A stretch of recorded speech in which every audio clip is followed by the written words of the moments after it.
আমার বন্ধুগণ, সারা পৃথিবীর মধ্যে মানুষ যত সংবিধান তৈরি করেছেন, সমস্ত সংবিধানগুলি 5 বছর 10 বছর পর পর সংস্কার করা হয়, পরিবর্তন করা হয়, জোড়াতালি দেওয়া হয়। কিন্তু আল্লাহ রাব্বুল আমিন যে সংবিধান দিয়েছে মানুষের চলার জন্য, এক কথা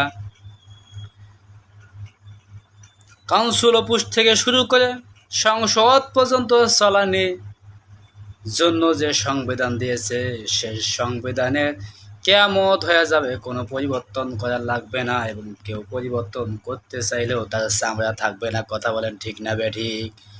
এজন্য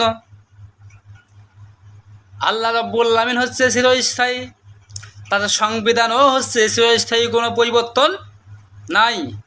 আর পৃথিবীর মানুষ হচ্ছে চিরস্থায়ী, পৃথিবীতে থাকতে পারবে না। এই জন্য তাদের সংবিধানও বারবার চেঞ্জ করতে হয়, পরিবর্তন করতে হয়, জোড়াতালি দিতে হয়।